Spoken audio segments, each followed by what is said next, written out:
ही संपूर्ण घटना पंढरपूरमध्ये घडली होती। अक्षरशः सर्वांनाच एक मोठा धक्का बसला होता, कारण की एक मुलगा फुटपाथवर असं काही करायचं की सर्वांच्या पायाखालची जमीन सरकली।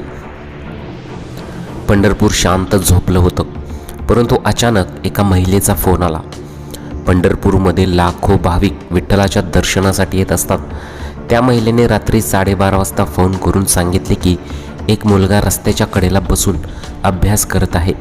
गेल्या 2 महिन्यांपासून तो मुलगा एकाच जागी बसून अभ्यास करताना दिसत होता। त्याच जागी तो सारखा बसत होता, बाहेरून कोठून आला तर तिथेच झोपत होता, अभ्यास करताना दिसत होता आणि त्याच्या हालचाली संशयास्पद वाटत होत्या। मुलाची चौकशी केली आणि त्यानंतर मग धक्कादायक प्रकार समोर आला। अक्षरशः सर्वांच्या पायाखालची जमीन सरकली। अधिकाऱ्यांनी घटनास्थळी येऊन त्या मुलाची चौकशी केली। तो साधारण 12 ते 16 वर्षाचा असावा। तो दररोज रात्री रस्त्याच्या कडेला अभ्यासाला बसायचा। सुरुवातीला त्याने पोलिसांना काहीच गोष्टी सांगितल्या। त्यानंतर त्याला एका आश्रमात पाठवण्यात आले।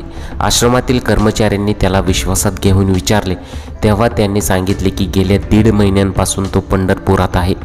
सकाळी 7 वाजता चंद्रभागेत आंघोळ करायचा, दुपारचे जेवण तो भाविकांसाठी असलेल्या भवनात करायचा आणि रात्रीचे जेवण भिक्षा मागून करायचा। रात्री त्याच ठिकाणी येऊन तो अभ्यासाला बसायचा। जेव्हा अधिकाऱ्यांनी त्याला विचारले की तुझे आई वडील कुठे आहेत, तेव्हा त्याने उत्तर दिले की माझे आई वडील नाहीत, ते वारले आहेत। त्यांनी पुढे सांगितले की माझे काका काकी आणि मामा मामी आहेत, पण आई वडील गेल्यानंतर ते मला सतत मारायचे। पण पुढे प्रकरणात एक मोठा ट्विस्ट आला। जो काही तो सांगत होता ते सर्व खोटं होतं। मग तो असं का करत होता ते सुद्धा व्हिडिओमध्ये तुम्ही पुढे नक्की पहा।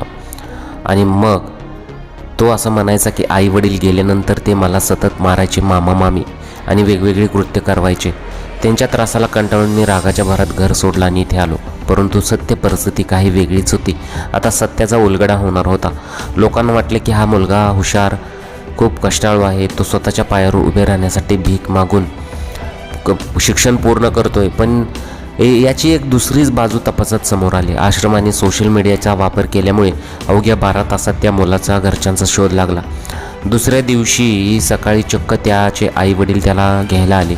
जेव्हा अधिकाऱ्यांनी विचारले की हा मुलगा तर म्हणतोय माझे आई वडील वारले आहेत, तेव्हा आई वडिलांनी सत्य सांगितले, साहेब हा खोटं बोलत आहे, याला शाळेचा कंटाळा आलेला आहे। आता त्याचं 10वीचं वर्ष आहे म्हणून आम्ही त्याला अभ्यास कर असं म्हणायचो। केवळ अभ्यासाचा कंटाळा आल्यामुळे तो घरून पळून आला होता असं सांगितलेलं आहे। आणि मग आता 10वीचं वर्ष सुरू होणार आहे आणि त्याला आता त्याच्या नुकत्याच 9वीच्या परीक्षा झाल्यामुळे 10वीचा अभ्यास करायला मी सांगतोय, परंतु तो पळून आलेला आहे असं त्यांनी सांगितलेलं आहे।